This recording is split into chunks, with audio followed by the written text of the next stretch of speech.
said the simple verbs are play, visit. You just add ed, so it's played and visited.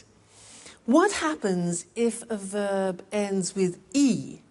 Well, it's simple. We just add d. So live becomes lived, just d. Dance becomes danced. You just add the d. There's no need to add another e. Okay? Then what happens if the verb ends in a y? For example, hurry. Well, that's simple. You take off the y and you replace it with I, I-E-D. Hurry becomes hurried.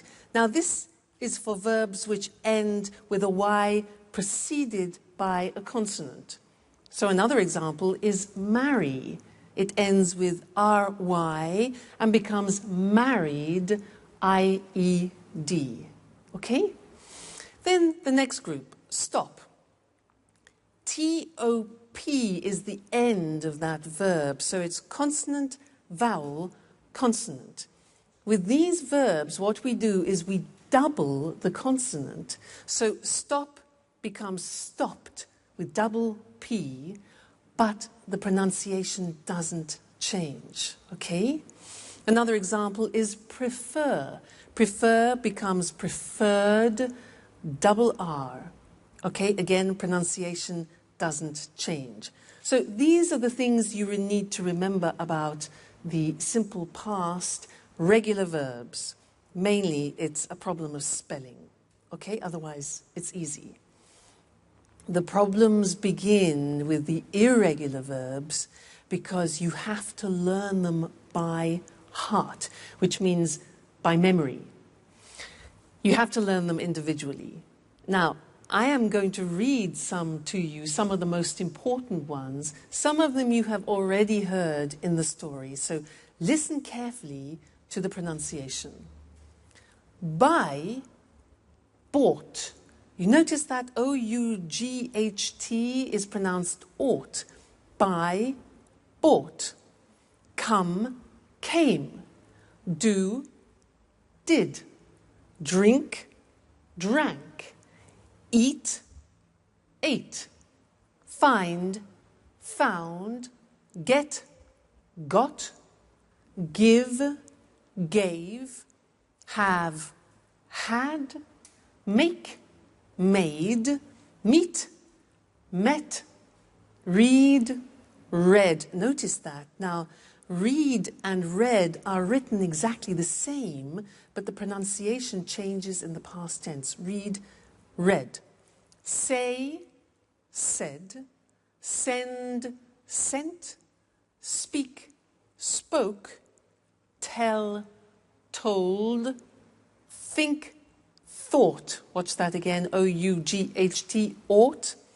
Write, wrote. Okay, so some of those are the most important irregular tense verbs that you will hear. All right, now, we said that we use did and didn't in the question and negative forms. Let's look at the question.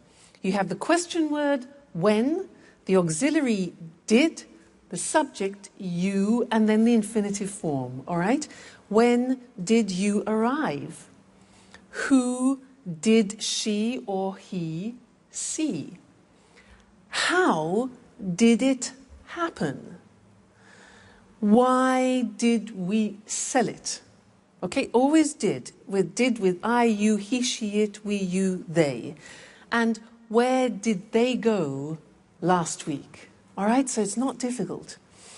Now the negative, well, we take did not and we abbreviate it to didn't, and we say, I didn't see them last month. You didn't hear me. He or she didn't visit him last week. It didn't rain last month. We didn't buy the house. They didn't go to the party yesterday. So again, didn't with all the forms. I, you, he, she, it, we, you, they. All right? So now you know. Look at the verbs. Watch, dance, laugh, wash, and walk. Now, if you notice, those verbs end with a hard sound. Watch, dance, laugh, wash. Okay, those are hard sounds. Now, when we add the ed, what happens is the pronunciation becomes T. We don't say watched, we eliminate the E and we say watched.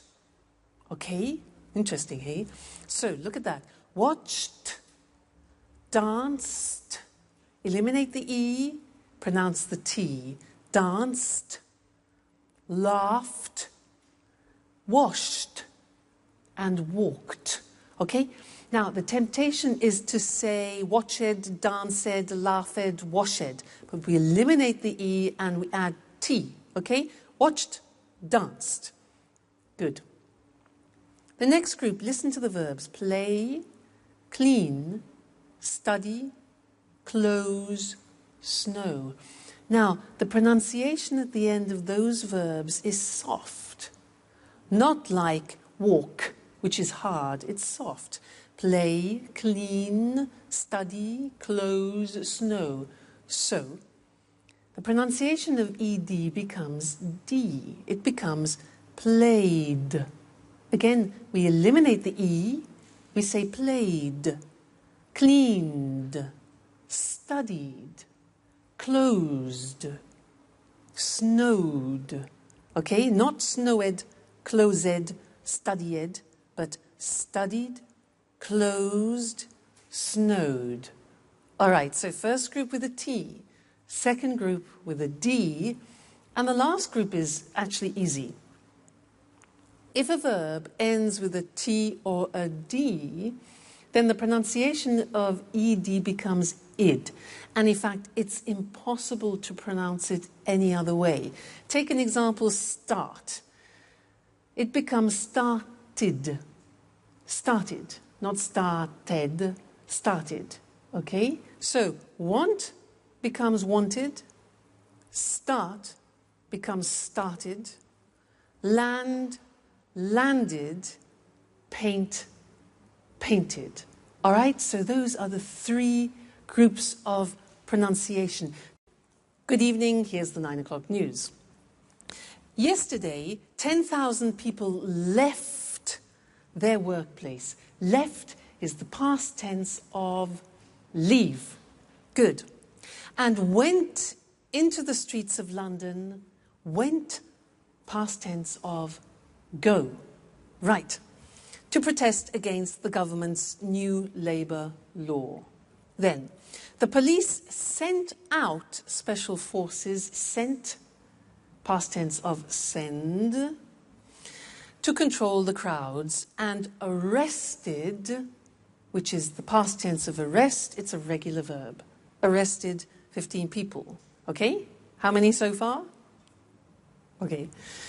A Bengali tiger escaped from London, regular verb, escaped from escape. It went to Covent Garden Market, went, past tense of go, and drank and ate. Drank, past tense of drink. Ate, past tense of eat. The zookeepers found it in the garden of a pub. Found, past tense of find. Good. And took it safely back. Took, difficult. Took, past tense of take. Take, took. Okay. Prince Charles had an accident. Had is the past tense of have. They took him, you know, past tense of take, to a hospital in Scotland where they did a minor operation. Did, past tense of do. Yeah. When he spoke to the press, spoke is the past tense of speak. He said, past tense of say, that he felt fine. Felt, past tense of feel. Great. Rugby. This afternoon, England played, past tense of play. Italy at Twickenham, and Italy lost. Lost is the past tense of lose. Okay, lose. The Italian captain broke his leg, broke, past tense of break. The English captain said, past tense of say, we saw. The game was close. Was is the past tense of the verb to be. And that the Italians played very well. Play, a regular verb, past tense of play, played. Okay? Well done. How many did you get? 22? 20? 18? 19? I know it's difficult at the beginning. And the countryside. So let's look at some adjectives that we could use to describe the city and the country. For example, the countryside is beautiful, but often cities are the opposite of beautiful. We say ugly. Beautiful, ugly, all right? Usually the countryside is quiet and the city is noisy. Noisy. The countryside is usually safe, whereas cities can be, dangerous. Life in the countryside is slow, whereas life in the city is fast. The countryside is rural, whereas the city is urban. All right? Usually the countryside is charming, and often cities are modern. Life sometimes in the countryside can be boring, but life in cities is usually interesting. Life in the countryside can be very relaxing, whereas the city is usually exciting. Countryside is very clean, Anne would like that, whereas often cities are dirty. The countryside is usually cheap, whereas cities are often expensive. Okay, so those are typical adjectives to describe countryside and city. Now let's think of people and things. Well, people can be young, but things, we wouldn't say things are young, we would say things are new. So a book is new, but my brother is young. The opposite of young is old, okay? Old. And we also use that for things, so we could talk about an old book. Now, some people are fat. But when we describe a book in that term, then we say the book is thick, not fat. Okay? We can say a person is thin, and we can also say a book is thin. Then somebody is 2 meters tall. Somebody is tall, whereas we would say for a building, the building is big or high. Then the opposite is short. Person is short, and the thing would be little. Now, there's another very interesting thing about adjectives to learn, is that adjectives are divided into syllables. So, for example, if you look at the adjective beautiful, how many syllables are there? Beautiful. 3 syllables. Beautiful. Beautiful. Okay? Let's look at another example. Quiet. Listen to that. Quiet. 2 syllables. Quiet. Another one. Safe is 1 syllable. Safe. How about dangerous? How many? Dangerous. Dangerous. 3. Okay? One more. Interesting. That's quite difficult. Interesting. How many syllables? 4. Interesting. Pronunciation interesting. Relaxing. Relaxing, 3. Cheap, 1. Okay? So, all adjectives in English are divided into... So, should. In the positive form, the examples are: you should take a rest. She should take an aspirin. They should see a doctor. He should stop eating sweets. And I should study English every day. Okay, so the form is should plus the infinitive without to.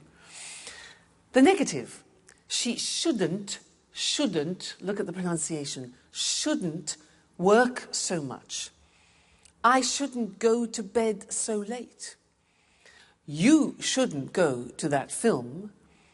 He shouldn't smoke so much. All right? The question when you're asking for advice is simple. You put should first and then the subject. So the examples are: should I see a dentist? What should I do? And should we practice English every day? Yes, we should. Okay. A band is a group of musicians that play together. For example, a jazz band. When the band plays pop or rock music, we often say a pop group or a rock group. A musician is someone who plays music. There are jazz musicians, classical musicians, pop musicians. We say that someone plays music or plays a musical instrument. For example, John played the guitar. I play the piano. Do you play an instrument? A singer is also a musician. Their voice is their instrument. They sing. A musician plays music and a singer sings songs. John was also a songwriter. A songwriter is the person who writes a song, and the words of a song are called lyrics. The lyrics of John Lennon's songs are very beautiful. The Beatles recorded lots of albums. An album is a record or CD with 8 or more songs on it. A single is a record or CD with just one song.